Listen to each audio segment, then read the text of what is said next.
하나님의 뜻을 주제로 한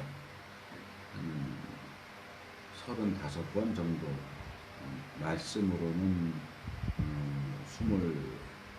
23번째 본문이지만 같은 본문을 여러 번 살펴봤기 때문에 한 35번 정도 살펴본 것 같은데, 이 하나님의 뜻이라는 주제로 살펴본 이 연속 설교의 마지막 본문의 마지막 구절을 살펴보겠습니다.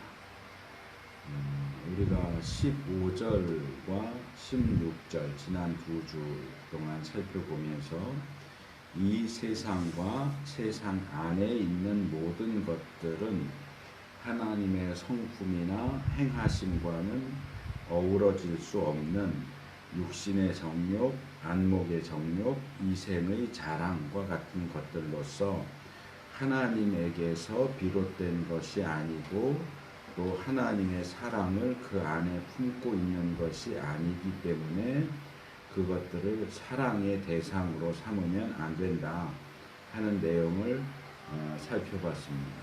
그리고 오늘 살펴볼 이 마지막 절에서는 이 세상과 세상에 대한 정욕이 하나님의 뜻과 그 뜻을 행하는 자와는 정반대의 특징만 가지고 있는 것이 아니라 정반대의 결과를 맞이하게 될 것이다 하는 선언을 발견하게 됩니다. 특별히 오늘 본문에는 하나님의 뜻에 대해서만 이야기하는 것이 아니라 하나님의 뜻을 행하는 자에 대해서도 언급하고 있기 때문에 우리가 우리의 일상적이고 실제적인 생활 속에서 이 말씀이 제시하고 있는 바를 실천하고 적용해야 할 책임을 지고 있다 하는 사실도 함께 깨우쳐 주고 있습니다. 그래서 이 본문은 우리가 30번이 넘게 살펴보아왔던 하나님의 뜻이라고 하는 주제의 결론으로 삼기에 아주 적절하고 충분해 보인다 하는 생각을 합니다. 27절 조금 전에도 읽었지만 이 세상도 그 정욕도 지나가되 오직 하나님의 뜻을 행하는 이는 영원히 거하느니라 이렇게 되어 있습니다. 이 본문의 내용은 크게 두 부분으로 나눠지죠. 첫째는 이 세상과 그 정욕이 결국 어떻게 되느냐, 지나간다. 둘째는 그것과는 정반대되는 하나님의 뜻을 행하는 이는 어떻게 되느냐, 영원히 거한다 라고 하는 이 두 가지 이야기를 합니다. 그래서 이 첫째 부분이 이 상반절에서 이 세상도 그 정욕도 지나가되, 이것을 헬라어 원문에 따라서 직역을 하면 저는 이렇게 번역을 해봤는데요. 그러므로 그 세상은 지나가게 또는 사라지게 된다. 현재 수동태이기 때문에 지나간다가 아니고 지나가게 된다 또는 사라지게 된다. 또한 그것의 그 정욕도 이렇게 되어 있습니다.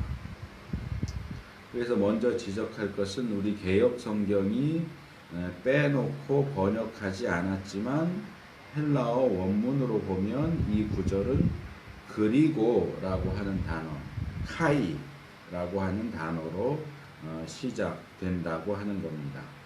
그래서 이 원문과 대조에 보면 우리가 사용하는 이 개역 성경은 그래도 꽤 잘된 번역인데도 불구하고 많은 경우에 이런 접속사나 또는 정관사 이런 것들을 거의 번역을 하지 않고 빼놓고 있어서 좀 아쉽다는 생각을 합니다. 제가 설교를 시작하면서 15절과 16절의 내용을 요약적으로 소개하면서 이 17절은 그 내용의 결론에 해당되는 내용이다 라고 이야기를 했는데, 그런 문맥 속에서 이 접속사 그리고 카이는 어떻게 읽혀져야 하겠는가? 저는 이것을 그러므로 라고 번역을 했어요. 그래서 이 단어를 이렇게 읽으면 이 그러므로 뒤에 이어서 나오는 내용이 정확하게 어떤 내용이겠는가 하는 것까지는 확정지어서 말하기 어렵지만 대충은 이야기의 흐름이 어떻게 흘러갈 것인가 하는 것을 짐작하는 것이 가능해지죠.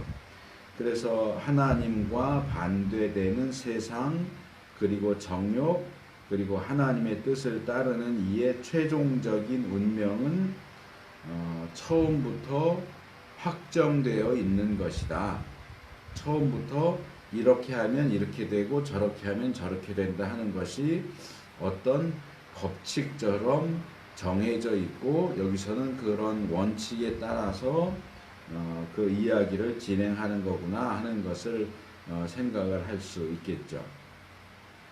그리고 그러므로 그리고 이후에 나오는 이 헬라어 표현은 원문의 표현은 우리 개역에서는 알아볼 수가 없지만 마치 시를 읽는 것처럼 보여요. 시처럼 되어 있어요. 그 구약에 나오는 시편의 구절들을 보는 것 같은 느낌을 줘요. 그래서 요한이 먼저 그 세상은 지나가게 된다. 이렇게 얘기하죠. 그 세상은 지나가게 된다. 앞에서부터 얘기해왔던 하나님과는 반대되는 하나님으로부터 나오지도 않았고 하나님의 사랑이 그 안에 있지도 않는 그 세상은 결국 지나가게 된다. 또는 사라지게 된다. 여기서 이 세상이라고 하는 것은 이 코스모스라는 단어가 사용됐는데 이 단어에 대해서는 이미 앞에서 다뤘기 때문에 그냥 넘어갑니다. 여기서 우리가 특별히 관심을 가져야 될 단어는 지나간다 또는 사라진다 라고 하는 이 단어입니다. 여기 사용된 단어가 헬라어로는 파라고라는 합성어입니다. 이게 가까이라는 뜻의 파라하고 이끌다, 인도하다 그런 뜻의 아고가 결합돼서 파라고가 됩니다. 그래서 문자적으로는 가까이 끌어들인다. 멀리 있는 것을 나에게 가까이 오도록 이렇게 끌어온다 그런 뜻입니다. 가까이 끌어온다 그런 뜻이 기본적인 뜻인데 여기서 이제 의미가 더 발전되면 따라간다. 이제 끌어오는 게 아니고 내가 따라간다. 가까이 간다 그런 의미에서 따라간다. 또는 이렇게 따라서 멀리 간다. 또는 통과한다. 지나간다. 떠난다. 사라진다. 뭐 이런 다양한 의미를 가지게 됩니다.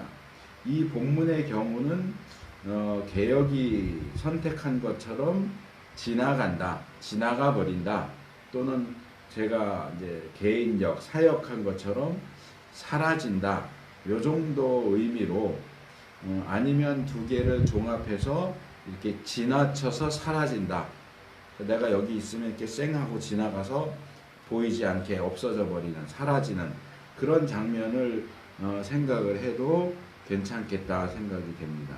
그래서 그 세상, 하나님과 반대되는 세상은 결국 계속 머물러 있는 것이 아니고 우리들을 지나쳐서 결국에는 사라져 버리게 된다 하는 겁니다.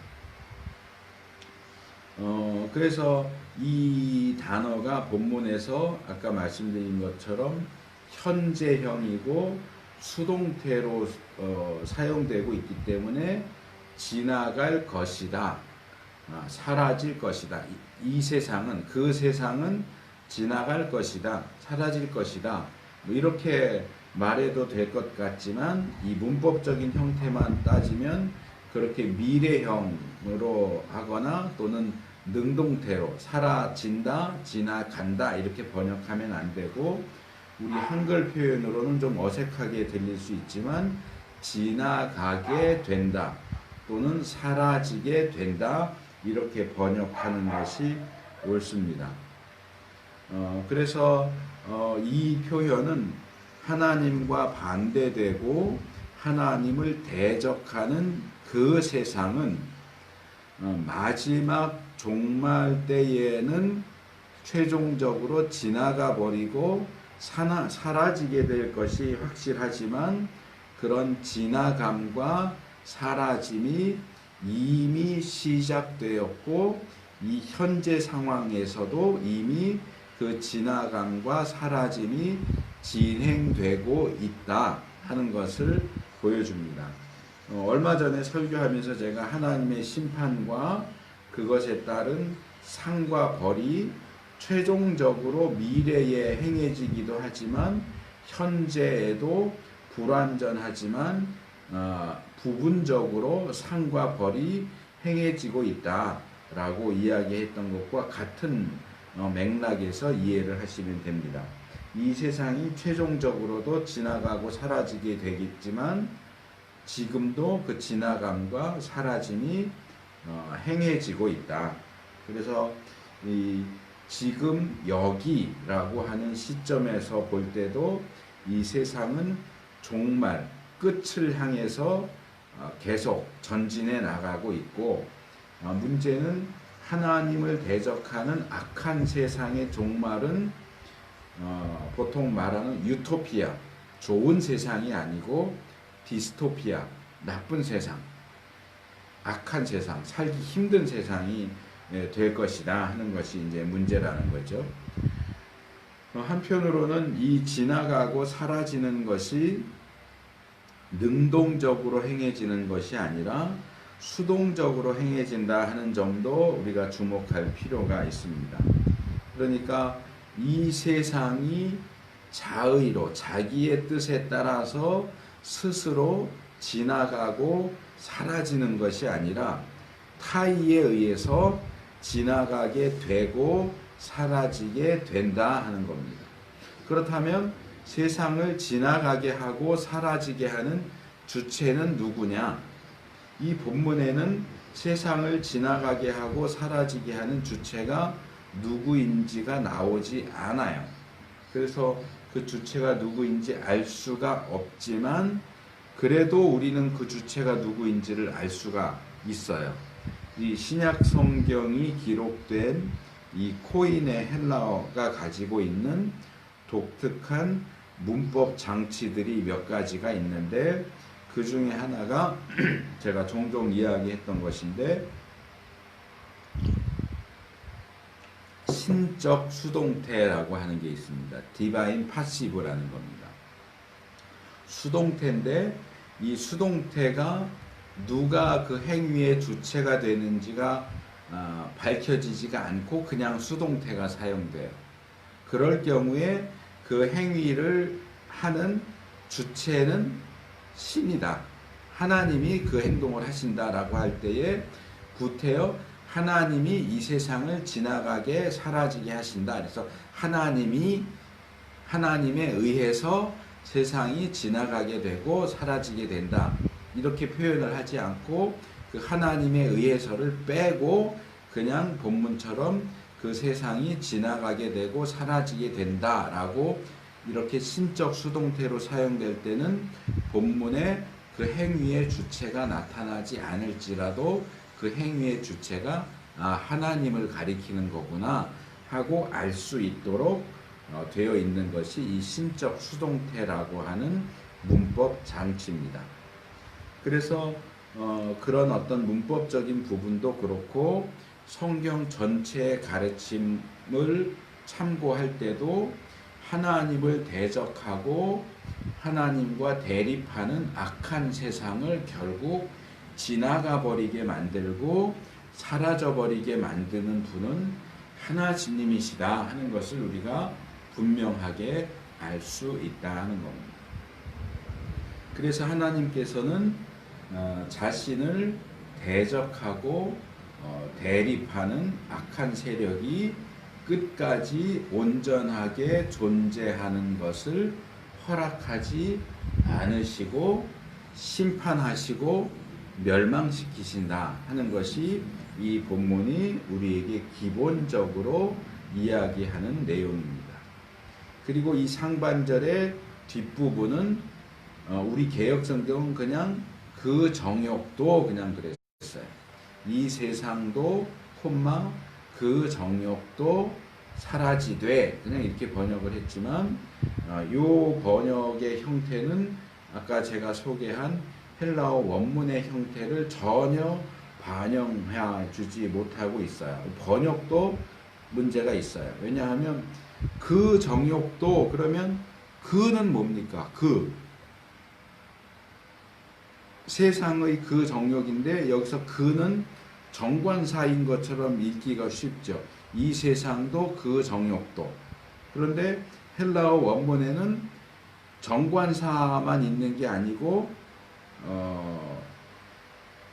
그것의 뭐 대명사라고 해야 될까요? 지시사라고 해야 될까요?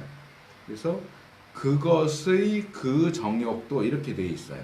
그래서 여기 개역이 그 정욕도라고 할 때 이 그가 정관사를 그라고 번역한 것인지 그것의 이것을 그라고 번역한지 알 수가 없어요. 두 번 번역을 해야 되는데 두 단어를 번역하지 않고 그 중에 하나만 번역을 했어요. 둘 다 번역하면 그것의 그러니까 이 세상의 그 정욕도 이렇게 번역을 해야 돼요. 이 세상의 그 정욕 그리고 그것의 그 정욕도 이렇게 되어 있어요. 그러므로 그 세상은 지나가게 된다.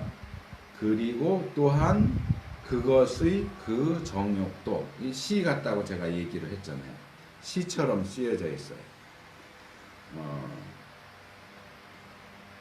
그래서 이 개역 성경은 그런 헬라어 원문 표현의 그런 특징을 전혀 살려주지 못하고 그냥 밋밋하게 이 세상도 그 정욕도 지나가되 이렇게 간단하게 번역을 했는데 기본적으로 전달하고자 하는 내용은 뭐 이렇게 번역을 해도 전달은 되지만 헬라어 원문 표현에 더 집중해서 이 본문을 살펴보면 요한이 이야기하고자 하는 것이 무엇인가 하는 것이 더 명확하고 분명하게 드러나죠.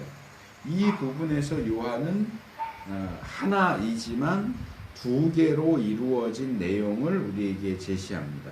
첫 번째는 앞에서 쭉 얘기해 온 그 세상은 결국 지나가게 된다, 사라지게 된다 하는 것이고, 두 번째는 그 세상과 마찬가지로 그 세상의 정욕도 똑같이 사라지게 된다 하는 겁니다. 이 부분에서 우리 개역 성경이 번역하지 않은 것으로 보이는 그것의라는 이 단어를 어떻게 이해하고 번역해야 하는가 하는 번역의 문제와 그것에 뒤따르는 신학적인 문제가 나오게 됩니다. 이것은 일단 이 정욕, 그 정욕이 문자적으로는 세상의 그 정욕, 그것의 그 정욕이니까 세상의 그 정욕이다 라는 것을 지적하죠. 하지만 세상의 그 정욕이 의미하는 것이 과연 무엇일까를 생각을 해볼 필요가 있죠. 세상의 그 정욕은 세상이 가지고 있는 정욕입니까? 세상이 무언가를 정욕할까요? 아니면 세상에 대한 사람들의 정욕을 가리키는 걸까요? 문자적으로 보면 세상이 주체가 되어서 무언가를 정욕하는 것을 가리키는 걸로 보여요. 세상의 정욕이니까. 세상이 무언가를 정욕한다라는 건 근데 조금 우리가 쉽게 받아들이기 어려운 얘기고, 오히려 세상이나 세상 안에 있는 모든 것들에 대한 사람의 정욕을 가리키는 것이다, 이렇게 봐야 하지 않겠느냐. 그런 면에서 이 정욕은 세상에 속한 정욕 또는 세상적인 정욕을 가리킨다고 이해하는 것이 좋지 않겠느냐. 그래서 하나님에게 속한 어떤 욕망, 신령한 욕망과는 반대되는 세속적인 세상에 속한 그런 정욕을 가리키는 것이다. 이렇게 이해를 할 필요가 있고요. 또 하나는 결국 그렇게 해서 세상과 세상적인 정욕 이 두 가지는 결국 동일한 결말을 맞이하게 된다. 둘 다 똑같이 지나가게 되고 사라지게 된다.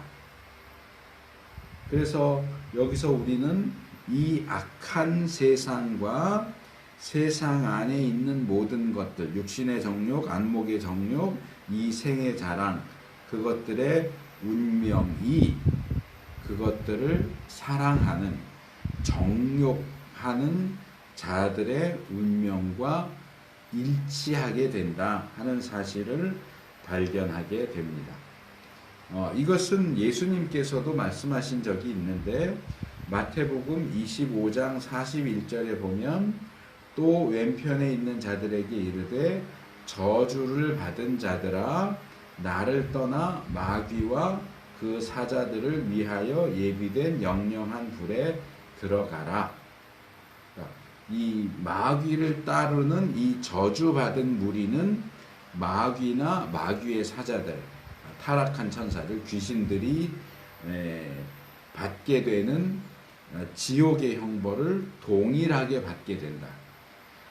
그들이 누군가를 추종한다면 그들이 추종하는 대상이 받게 되는 그 결과, 그 형벌을 추종하는 사람도 동일하게 받게 된다 하는 얘기죠.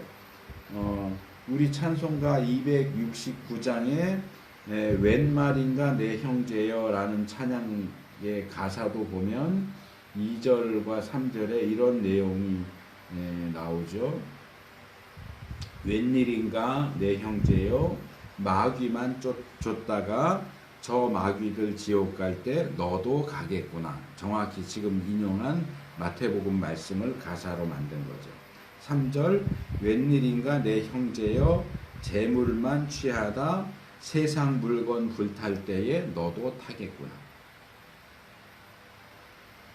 이 세상을 정욕하는 자는 세상이 불탈 때 그 자신도 세상과 함께 불타게 될 것입니다. 이 세상이 지나가고 사라지게 될 때 그 사람도 지나가고 사라지게 될 것입니다. 우리가 이 부분을 명심할 필요가 있습니다. 하나님을 대적하는 악한 세상과 그 안에 있는 모든 것들의 운명은 그렇게 결정이 되어 있고 그런 세상과 그런 세상 속에 있는 것들을 사랑하고 정욕하는 자들도 그 동일한 운명에 휘말리게 된다. 우리가 세상을 사랑한다면 우리의 최종적인 운명도 그 세상과 똑같아질 것이다. 뭐 찔끔찔끔 그렇게 한다고 해서 뭐 지옥에 가겠어? 멸망당하겠어? 그래도 내가 교회는 다니는데 예수님을 믿는데 예수를 믿어도 교회를 다녀도 세상을 사랑한다면 그 사람의 운명은 악한 세상의 운명과 동일해진다. 똑같은 운명을 맞이하게 된다.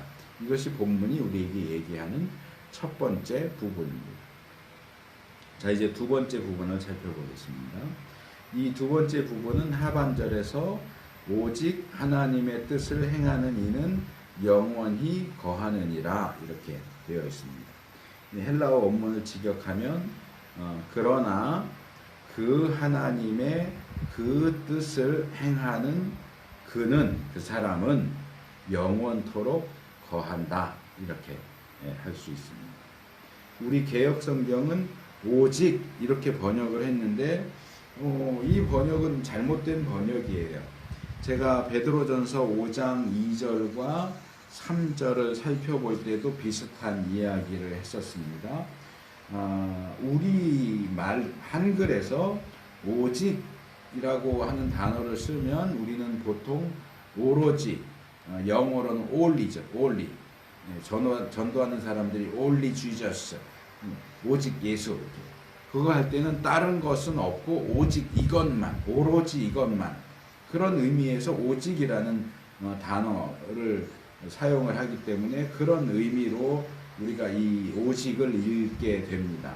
그런데 여기에 사용된 단어, 헬라어 단어는 그런 뜻을 가진 단어가 아니에요. 헬라어에서 영어 only에 해당되는 단어가 있다면 뭐 더 있을 수도 있지만 제가 이렇게 가장 먼저 떠올릴 수 있는 단어는 모노스라는 게 있어요. 모노스. 이게 이제 only에 해당되는 단어예요. 그런데 여기에 사용된 헬라어 단어는 모노스가 아니란 말이에요. 베드로전서 5장 2절 3절에 사용된 것은 알라라는 단어인데 이 알라는 영어의 not A but B 같은 이 수거적 표현에서 but에 해당되는 단어가 알라예요. A가 아니고 B가 맞아. 그러면 not A but B를 개역이 번역한 것처럼 번역한다면 A가 아니고 오직 B 이렇게 번역을 하는데 그러면 너무 강조적인 번역이 된단 말이에요. A가 아니고 B다. A와 B를 대조시키는 거지 B가 절대적이다 하는 걸 얘기하는 게 아니기 때문에 그 but을 오직이라고 번역하면 그거는 과장된 번역이라고 말할 수 있어요. 그래서 베드로전서 5장 2절 3절에는 개역이 오직이라고 번역한 단어는 알라, 그러나 라는 뜻의 단어고 그런데 이 본문의 경우에는 오직이라고 번역된 단어가 모노스도 아니고 알라도 아니고 접속사 대예요. 그러니까 이 대는 아까 소개한 또 다른 접속사 카이하고 짝을 이루는 건데 카이는 말하자면 and 그리고고 대는 but 그러나 정도 되는 우리가 말할 때 그러나 뭐 그런데 뭐 이런 뜻을 가지고 있는 접속사예요. 그렇기 때문에 이것은 오직 이렇게 번역하기보다는 그냥 그러나 정도로 번역하는 것이 더 적절합니다.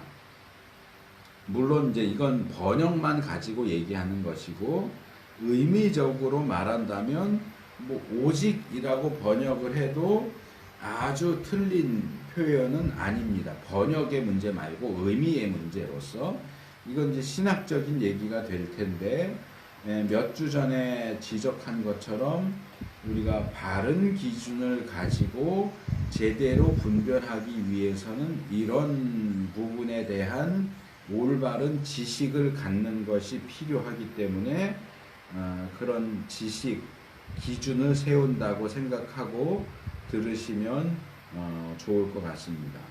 자, 성경적으로, 신학적으로 영원한 것이 무엇이냐, 어떤 것이 영원하냐라고 말할 때에 제가 거룩에 대해서 설명할 때 여러 차례 말씀을 드린 것처럼 똑같이 하나님만이 유일하고 절대적으로 영원하시고 그 외에 어떤 것도 영원하지 않습니다.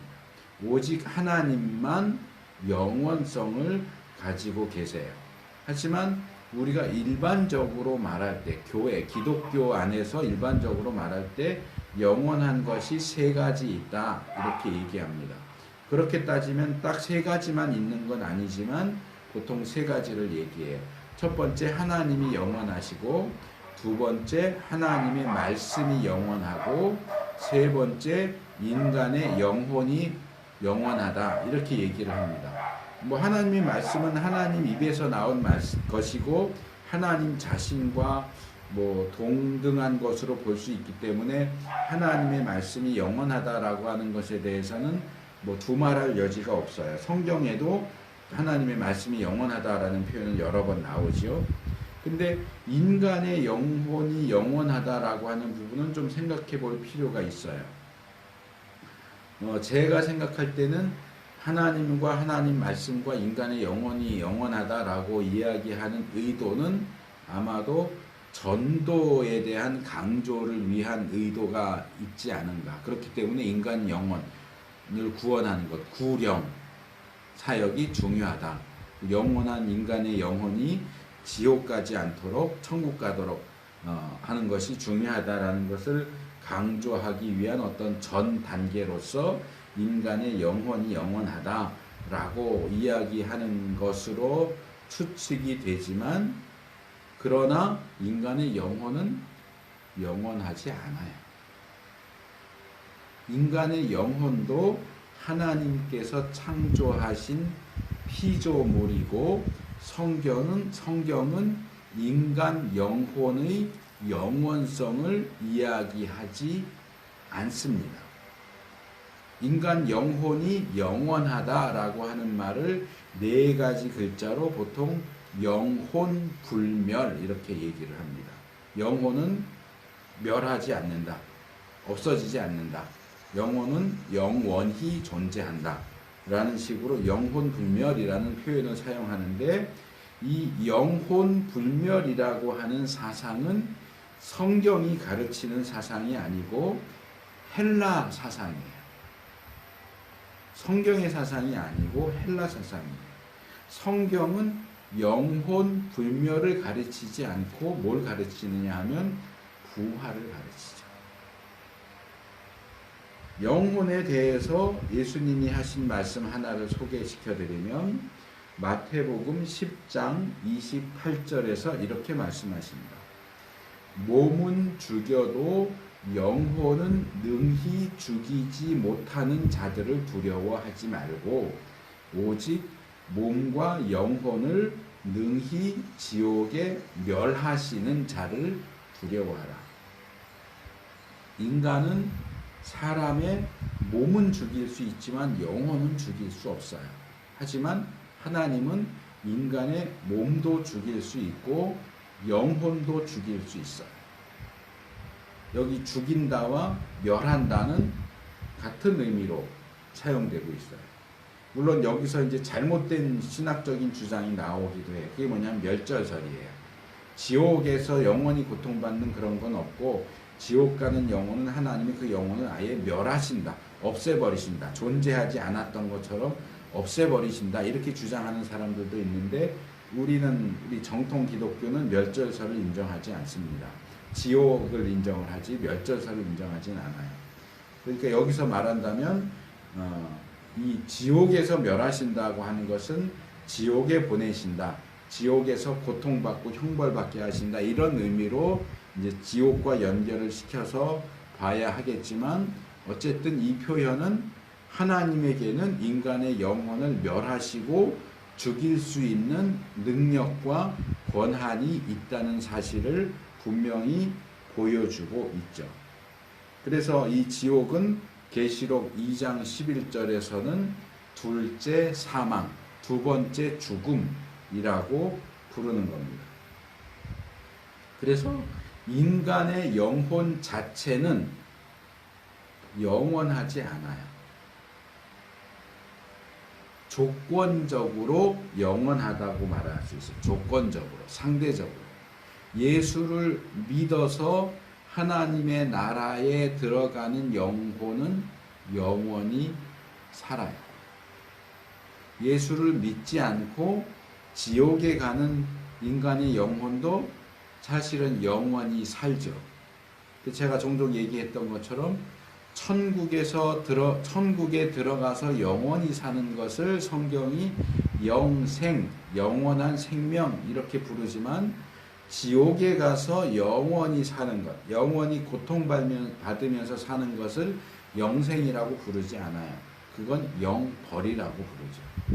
그래서 영생이라고 하는 개념은 양적으로 중간에 끊어지지 않고 계속 끝까지 존재한다, 이걸 얘기하는 게 아니고, 질적인 개념으로 그 영원이라고 하는 시간을 어디에서 누구와 보내느냐를 얘기합니다. 하나님과 보내는 영원한 생명은 영생이고, 지옥에서 보내는 영원한 생명은 영벌이에요. 그걸 영생한다라고 말할 수가 없어요.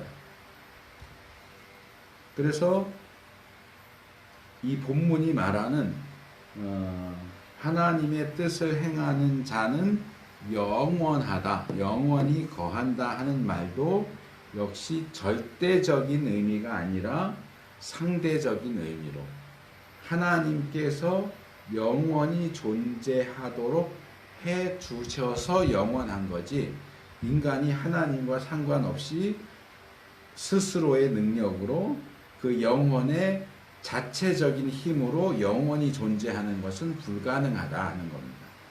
하나님이 영원히 살게 해 주셔야 영원할 수 있는 불완전한 영혼이, 하나님께 의존적인 영원이지 하나님과 분리된 상태에서 인간 스스로 영원할 수 없다는 겁니다.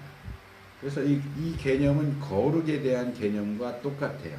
하나님만이 절대적으로 거룩하시고 또 영원하시고 그 외의 것은 하나님과 관계해서 하나님에게 의존해서 상대적으로 거룩하고 또는 영원하다, 이렇게 말할 수 있습니다. 그런데 이 개역 성경이 본문에서 오직이라고 하는 표현을 사용을 했기 때문에 이 오직이라는 표현은 그런 영원성의 절대적인 특징과 상대적인 특징을 혼동하게 만들 수 있는 별로 좋지 않은 번역이다. 다만 이 상대적으로 상반절에 나와 있는 세상과 정욕의 운명, 사라지게 되고 지나가게 된다는 것과는 대조된다는 의미에서 그러나 아니면 뭐 반면에 뭐 이 정도로만 번역했으면 참 좋았겠다라는 생각을 하게 됩니다. 그 다음에 이제 세상과 그것의 정욕과 반대되는 것으로 제시되는 것이 그 하나님의 그 뜻을 행하는 그 사람이죠. 여기 먼저 살펴볼 것은 행하는 사람, 행하는 그 사람. 여기 행하는 자, 행하는 이라고 번역된 단어는 기본적으로 동사 단어인 포이에오라고 하는 단어입니다. 포이에오.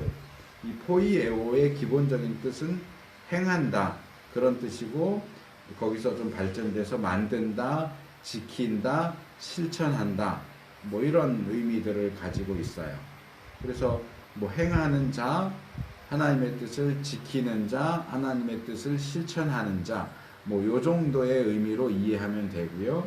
그런데 이것이 본문에서는 이 동사가 분사, 현재, 능동태, 남성, 단수라고 하는 문법적인 형태로 사용돼서 명사인 것처럼 행하는 자 또는 행하고 있는 어떤 남자, 행하고 있는 사람, 이렇게 이제 되는 거죠. 거기에다가 정관사가 붙어서 그 사람, 그 행하는 그 사람 또는 그 행하는 사람, 이렇게 이제 번역을 해야 됩니다. 그래서 여기 사용된 정관사는 제한적인 의미와 강조적인 의미를 함께 가지고 있는 것으로 보입니다. 그리고 이 부분을 생각하면 개역이 오직이라고 번역을 한 것은 어쩌면 이런 점들을 반영한 것이 아닐까 하는 생각도 들어요. 이걸 이제 풀어서 말하자면 이런 거죠. 세상이나 정욕이 아니라 오로지 하나님의 뜻을 행하는 그 사람만, 오직 그 사람만 영원히 거할 수 있다. 이 세상도 아니고 정욕도 아니고 하나님의 뜻을 행하는 그 사람만이 영원히 거할 수 있다 하는 것을 제한적으로 그리고 강조적으로 이야기하고 있다 하는 거죠. 근데 이제 여기 본문에 나오는 이 정관사가 두 번 나와요. 우리 개역은 이제 상반절에 나오는 한 번, 하반절에 나오는 두 번을 다 번역을 안 했지만 이 하반절에는 두 번 나옵니다. 그 하나님 그리고 그 뜻 이렇게 되어 있습니다. 이것도 역시 강조적인 표현으로 보입니다. 본문에서 이것 자체를 길게 설명을 하고 있지는 않지만 이 헬라 표현 그 하나님의 그 뜻이라고 할 때 우리가 여기서 조금 더 생각해야 할 부분이 있기 때문에 그 부분을 좀 더 말씀을 드리려고 합니다. 여기 그 하나님이라고 할 때 하나님이라고 번역된 헬라어 단어는 데오스예요. 이제 성경 그 신학을 얘기할 때 네올로지 할 때 데오스와 로고스가 합쳐져서 신에 대한 어떤 말씀, 연구 그런 뜻으로 이제 데올로지를 쓰는데 그 데올로지 할 때 그 데오스가 이 데오스고요. 하나님, 신을 가리키는 거예요. 이 헬라어 단어 데오스와 구약에 사용되는 히브리 단어 엘로힘은 거의 같은 단어입니다. 같은 의미를 가진 단어입니다. 일반적인 의미에서 신을 가리키는 겁니다. 신. 우리 기독교인들은 하나님 그러면 곧바로 우리 기독교인들이 믿는 여호와 하나님, 예수님의 아버지, 성부 하나님을 가리킨다라고 생각을 해요. 근데 그거는 사실 착각이에요. 오해예요. 구약시대에도 신약시대에도 오늘날에도 세상에는 많은 종교가 있고 각각의 종교마다 믿는 신들이 있습니다. 그리고 이 데오스나 엘로힘은 정확하게 각각의 종교들이 또는 각각의 사람들이 믿는 나름대로의 어떤 신이 됐던지 신적인 존재, 신을 가리키는 단어입니다. 그것은 우리 기독교의 하나님, 기독교의 신만을 가리키는 고유 명사가 아니에요. 일반 명사예요. 그냥 신. 그래서 저는 개인적으로 구약에서 엘로힘이라는 단어나 신약에 나오는 데오스라는 단어는 하나님이라고 번역할 것이 아니라 그냥 신이라고 번역하는 것이 더 낫지 않겠는가 하는 생각을 하게 됩니다. 그것을 신이라고 번역하지 않고 하나님이라고 번역을 해버리니까 여러 면에서 성경을 읽으면서 잘못 읽게 되거나 오해를 하는 그런 상황이 벌어져요. 그래서인지 영어권에서는 일반적인 신과 기독교의 하나님을 구분하기 위해서 같은 스페링을 쓰면서도 God를 쓰면서도 일반적인 신은 그냥 다 소문자로 God, 소문자 God를 쓰고요. 기독교의 하나님을 가리킬 때는 G를 대문자로 씁니다. 대문자 G에 OD 이렇게 씁니다. 그러니까 무슨 바알신 할 때는 바알을 신으로 믿는다 그럴 때는 그 신은 소문자 GOD를 쓰고 여호와 하나님이 신이다 그럴 때는 대문자를 G를 써서 GOD 이렇게 써서 이게 일반적인 신을 가리키는 건지 유대교 또는 기독교 신앙에서 믿는 그 신을 가리키는 것인지를 구분을 해주고 있는 것을 볼 수 있어요. 그런데 우리 한글에는 대문자가 없잖아요. 그러니까 구분이 안 돼요. 그리고 그냥 무조건 다 하나님이라고 번역을 했어요. 예를 들어서 창세기 1장에 보면 태초에 하나님이 엘로힘이 천지를 창조하시니라 이렇게 되어 있는데 우리는 그것을 읽을 때 태초에 우리 기독교가 믿는 그 하나님이 여호와 하나님이 세상을 창조했구나 이렇게 읽어요. 그런데 그렇게 읽으면 사실은 땡이에요. 틀렸어요.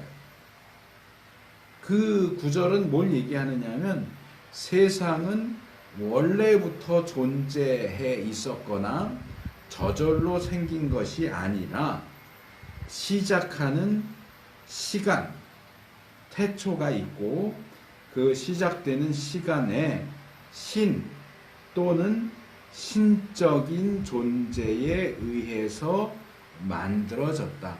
사람이 만든 것도 아니고 세상이 스스로 만들어진 것도 아니고 신에 의해서 만들어졌다. 그 얘기를 하는 거예요. 이 세상은 신이 만들었다를 얘기하는 거지 이 세상은 여호와 하나님이 만들었다를 얘기하는 게 아니란 말이에요.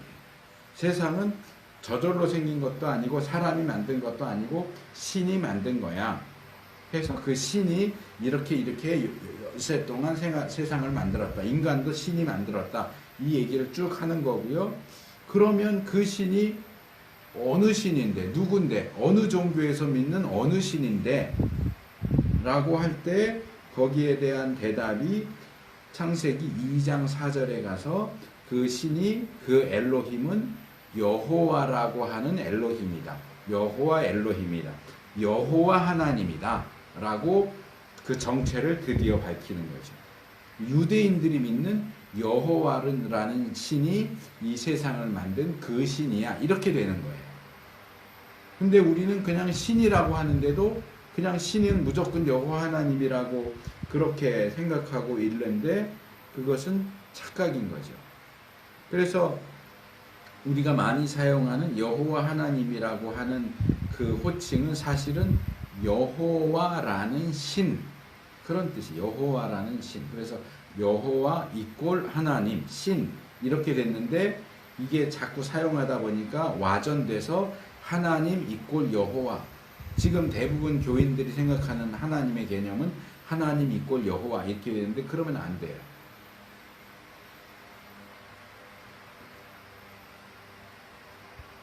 예를 들어서 뭐 요즘에도 그런지 모르겠는데 저희 어렸을 때는 나이키라는 신발이 있었어요. 그게 되게 비싼 신발이어서 아이들이 참 갖고 싶어하는 신발인데 나이키 이꼴 신 이러면 말할 수 있죠. 나이키도 신발의 한 종류니까. 근데 이걸 뒤집어서 신 이꼴 나이키 그럼 맞아요, 틀려요? 틀렸어요. 왜냐하면 신발 종류에는 나이키만 있는 게 아니고 무슨 리복도 있고 아디다스도 있고 아식스도 있고 종류가 많아요. 신 이꼴 나이키가 아니란 말이에요. 나이키는 이꼴 신이지만 여호와는 이꼴 신이지만 신 이꼴 여호와는 틀렸단 말이에요. 물론 기독교 신앙과 성경과 신학이 가르치는 내용들을 감안할 때 이 세상에 존재하는 신이라고 부를 수 있는 대상은 여호와 하나님밖에 없으니까 그렇게 말해도 하나님 이꼴 여호와 신 이꼴 여호와 하나님 이렇게 해도 사실은 틀린 얘기는 아니죠. 그 외에 인간들이 신이라고 믿는 모든 그 대상은 사실은 다 신이 아니죠. 가짜죠.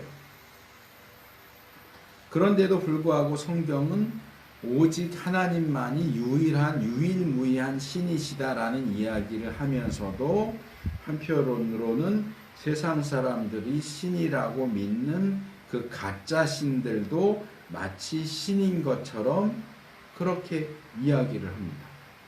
나 외에 다른 신을 섬기지 마라. 하나님 외에 다른 신이 없는데 왜 그렇게 얘기를 해요? 다른 사람들이 다른 것들을 신이라고 믿고 있어요. 그러니까 그것도 신이라고 치고 여호와 하나님 외에 바알이나 아세라나 아스다롯이나 밀곰이나 그모스나 부처나 알라나 이런 것들을 믿으면 안 된다는 거죠. 사람들은 신이라고 믿고 있지만 사실은 신이 아닌데도 사람들이 신이라고 믿고 있기 때문에 그것을 신이라고 불러줘요. 이것은 어떤 면에서 허용이라고 말할 수 있어요. 원래 이혼은 하나님의 뜻이 아니지만 인간의 악함 때문에 이혼을 허용하셨죠. 허락하셨죠. 그것처럼 세상의 가짜 신들은 진짜 신이 아니지만 사람들이 진짜 신인 것처럼 믿고 따르기 때문에 그러면 그것들을 신이라고 일단 치자. 그러고서 얘기를 이제 꺼내는 거죠. 왜 이런 얘기를 왜 제가 길게 하느냐, 지루한데 왜 이런 쓸데없어 보이는 얘기를 길게 하느냐. 저는 이 본문에 나와 있는 그 하나님도 제가 얘기한 것과 같은 맥락의 표현이라고 생각하기 때문에 그렇습니다. 자, 세상에는, 그리고 요한이 살고 있던 그 시대의 세상에는 더더욱 사람들이 믿는 신들이 엄청나게 많았어요. 그런데 요한은 그런 잡다한 이런 신 저런 신을 얘기하려고 하는 게 아니고, 요한이 말하고자 하는 신은 딱 한 분, 그분이에요. 그 하나님, 그 신, 기독교가 말하는 그 여호와 하나님, 삼위일체의 그 하나님, 기독교인들이 믿는 그 하나님. 그래서 구분시키는 의미에서 그 하나님이라는 표현을 쓴 것이고, 그것은 요한의 시대뿐만 아니라 오늘날 우리들에게 있어서도 굉장히 중요한 의미를 갖는다고 생각합니다. 이렇게 말할 수 있어요. 과연 우리 기독교인들 각자가 믿는 하나님이 성경이 말하고 있는 그 하나님이냐 하는 겁니다. 여러분이 믿는 하나님이 성경이 말하는 그 하나님이 맞습니까? 교회 다닌다고 하는, 믿는다고 하는 사람들과 함께 생활하고 대화하다 보면 똑같이 하나님을 믿는다고 그러면서 얘기를 하는데, 얘기하는 내용을 듣다 보면 내가 믿는 하나님과 그 사람이 믿는 하나님이 같은 분이 아니라는 생각이 들어요. 저분이 정말 내가 믿는 하나님과 똑같은 하나님을 믿는 걸까? 저분이 그 하나님을 믿는 게 맞나? 하는 생각이 든단 말이에요. 예를 들어서 어떤 신자들, 또 어떤 목사들은 이렇게 얘기합니다. 돈이 없으면 빚을 내서라도 11조를 내라. 하나님은 그것을 원하신다. 하나님은 돈이 없는 사람은 빚을 내서라도 11조를 내기를 원하시는 하나님이다 라고 얘기합니다. 그런데 제가 알고 믿는 하나님은 그런 하나님이 아니에요. 바울이 고린도서 8장 12절에서 얘기하죠. 할 마음만 있으면 있는 대로 받으실 것이요 없는 것을 받지 아니하시니라. 제가 알고 제가 믿는 하나님은 없는 것을 빚을 내서라도 내라고 하는 하나님이 아니에요. 그럼 제가 믿는 하나님과 그런 주장을 하는 목사가 믿는 하나님이 같은 하나님일까요? 저는 같은 하나님 아니라고 생각해요.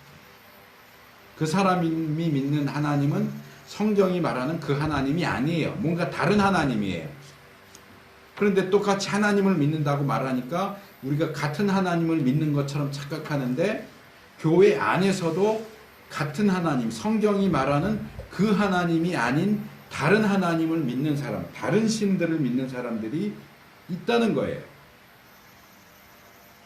또 어떤 이들은 기독교인들이 유대 절기를 지켜야 된다고 주장해요. 구약에 있는 유대인들이 절기를 지켜야 되고 안식일도 지켜야 되고 예루살렘을 수복해서 거기 제3성전을 지어서 거기서 다시 제사를 드려야 된다. 그게 하나님의 뜻과 계획이다.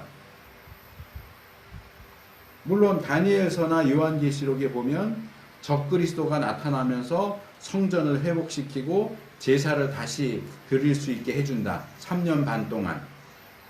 그 내용이 나오지만 거기에 나오는 성전 회복과 제사 재개, 제사를 다시 드리는 것은 적그리스도가 유대인들을 속이기 위해서 하는 적그리스도적인 사역이지 그리스도적인 사역이 아니에요. 하나님의 사역이 아니에요.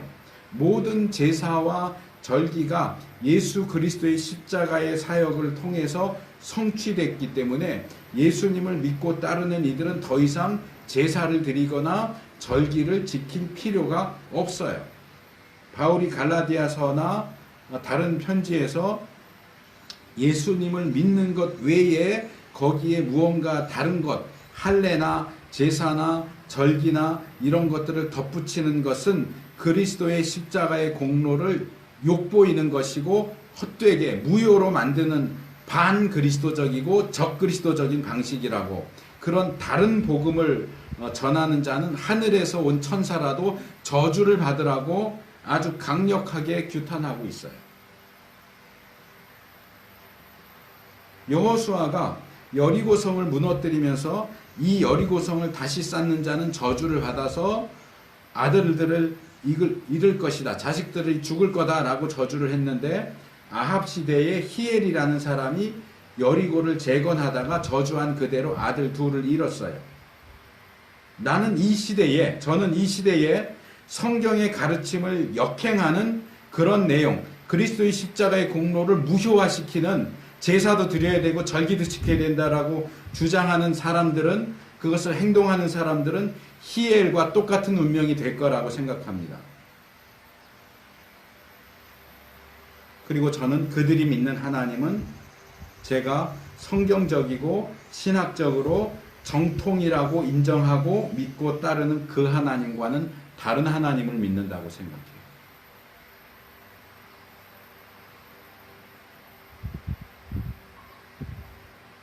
그리스도의 십자가의 사역으로 구원을 이룬 하나님이, 그 하나님이 자 너희들 다시 제사를 드려라 그랬을까요? 그리스도의 사역으로 절기를 완성하신 하나님이 너희들 다시 절기를 지켜라 그러실까요? 우리가 믿는 하나님이 성경이 말하는 그 하나님인지 확인해야 됩니다. 무조건 그 하나님이 그 하나님일 거야, 단순히 내가 하나님을 믿는다 라고 말하는 것으로는 충분하지 않다는 얘기예요. 제대로 된 하나님을 제대로 믿어야죠. 내 마음대로 지어낸 하나님, 다른 사람들이 성경에 위배하면서까지 억지로 자기들 마음에 맞도록 만들어낸 하나님을 하나님이라고 믿고 따르면 안 된다는 얘기입니다.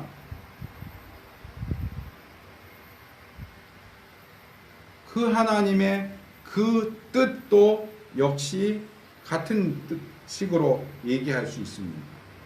우리가 믿는 하나님이 성경이 말하는 그 하나님이냐 하는 것과 마찬가지로 우리가 그럴 거라고 생각하는 하나님의 뜻도 역시 성경이 제시하는 그 하나님의 그 뜻에 부합하느냐를 늘 생각해야 됩니다. 앞에서 제가 든 예들로도 충분하겠지만 한 가지 예를 더 들어볼게요. 시편 16편 4절을 보면 다른 신들에게 예물을 드리는 자는 괴로움이 더할 것이라 나는 저희가 드리는 피의 전제를 드리지 아니하며 내 입술로 그 이름도 부르지 아니하리로다 이렇게 얘기합니다. 여기에는 다른 신에게 예물을 드리는 것이 저희가 드리는 피의 전제와 짝을 이룹니다. 피의 전제가 무엇인지는 분명하지 않아요. 문자적으로만 보면 짐승을 잡아서 피를 받아서 그것을 제단에 부어드리는 방식의 제사를 가리킵니다. 하지만 이스라엘 안에도 제물을 잡아서 피를 뿌리거나 바르거나 붓거나 하는 것이 있기 때문에 이 피의 전제가 순전히 이방적인 제사 방식이다 라고 말할 수는 없어요. 문자 그대로 피의 전제는 이스라엘 안에도 있었다라고 말할 수 있지만 본문의 경우는 이방신에게 예물을 드리는 것과 피의 전제가 같은 것으로 짝을 이루고 있기 때문에 본문이 말하는 피의 전제는 이스라엘의 제사제도 안에서 발견되는 피를 다루는 방식이 아니라 무언가 다른 이방 종교 안에서만 발견되는 그런 제사 방식을 가리킨다라고 보아야 할 것 같습니다. 그래서 저는 이것이 이방인들만의 의식이라는 점에서 몰렉 또는 몰록이라고도 하고 그모스라고도 하는데 같은 신이에요. 몰렉 숭배, 그모스 숭배에서 행해지는 인신 제사를 가리키는 것이 아닐까라고 추측을 해봅니다. 자, 하나님께 사람을 제물로 삼아서 죽여서 태워서 그 피를 뿌리는 방식으로 제사를 드리는 것이 과연 하나님의 뜻일까요? 아브라함은 이삭을 번제로 바치라는 명령을 받았어요. 미가 선지자는 미가서 6장 7절에서 하나님께 인신 제사를 드리면 좋아하실까? 라고 묻죠. 하지만 이 두 가지는 예외적이고 특수한 경우라고 할 수 있고, 오히려 성경 전체의 가르침은 하나님께서는 이방인들의 제사 방식인 인신 제사를 가증하게 여기시고 금지하신다라고 하는 내용들이 나옵니다. 레위기 18장 20절, 20장 2절에서 5절, 예레미야 32장 35절, 에스겔 23장 39절. 그렇기 때문에 여호와 하나님도 다른 이방 신들처럼 인신 제사를 좋아하실 거라고 생각하고 여호와 하나님께 피의 전제를 드리는 자는 하나님의 뜻에 대해 아주 크고 중대하고 그뿐만 아니라 치명적인 오해와 착각을 하는 거죠. 하나님의 뜻에 대한 오해를 하면 아주 엄청난 실수와 엄청난 잘못을 저지르게 된다. 그런 착각과 오해와 그것에 근거한 행동의 결과가 무엇이겠는가? 그런데 오늘날 성경에 대한 무지, 성경에 대한 주관적인 판단, 지나친 확신과 자신감, 그런 것들에 기대서 하나님의 뜻과는, 사실 성경을 들춰보면 그런 주장이 하나님의 뜻과는 정반대되는 것인데도 불구하고 그런 무지와 주관과 확신에 기대서 그것이 마치 하나님의 뜻인 것처럼 주장되고 시행되는 것들을 너무나 많이 보게 돼요. 우리는 우리의 뜻 또는 우리가 하나님의 뜻일 거라고 생각하는 것이 아니라 성경이 제시하는 그 하나님의 그 뜻을 행하는 자들이 되어야 합니다. 그 부분에 착각과 오해가 생길 때 너무나도 잘 알려진 예수님의 말씀, 마태복음 7장 22절 23절. 그날에 많은 사람들이 나더러 이르되 주여 주여 우리가 주의 이름으로 선지자 노릇하며 주의 이름으로 귀신을 쫓아내며 주의 이름으로 많은 권능을 행치 아니하였나이까 하리니 그때 내가 저희에게 밝히 말하되 내가 너희를 도무지 알지 못하니 불법을 행하는 자들아 내게서 떠나가라 하리라. 와 같은 상황이 벌어지게 될 겁니다. 이들은 주님이 오시기 전 세상에서 이런 일 저런 일들을 주님의 이름으로 행했습니다. 그들은 자신들이 주님의 뜻을 행하고 있다고 확신했겠죠. 하지만 최종적인 결과가 뭡니까? 그들이 행한 것은 주님의 뜻이 아니라 그 하나님의 그 뜻이 아니라 불법이었다는 거예요. 주님의 이름으로 불법을 행함으로 마지막 날에 주님으로부터 외면받는 자들이 많을 것이라고 얘기합니다. 그렇게 되지 않으려면 그 하나님의 그 뜻을 잘 분별해야 돼요. 성경적이고 신학적으로 옳고 바른 것을 잘 이해하고 분별해서 정말로 하나님이 원하시는 그 뜻을 수행하는 자들이 되어야 합니다. 영원토록 거한다라고 하는 부분도 제가 말씀을 준비를 하기는 했는데 시간이 많이 가서 이 부분은 그냥 거기 나와 있는 내용으로만으로도 충분히 그 의미를 짐작할 수 있기 때문에 그냥 생략하고요. 말씀을 맺겠습니다.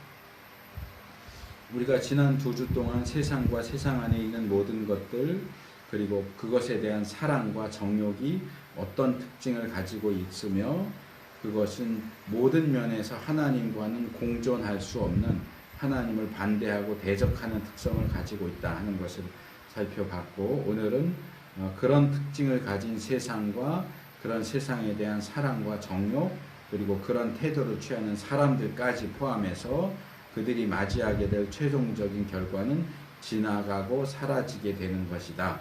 그러나 그것과는 반대로 그 하나님의 그 뜻을 행하는 그 사람만큼은 하나님과 함께 영원토록 거하게 될 것이다 하는 점을 살펴봤습니다. 이 부분에서 저는 특별히 그 하나님의 그 뜻을 올바르게 분별하고 믿고 따르는 것이 정말로 중요하다라는 사실을 강조했습니다.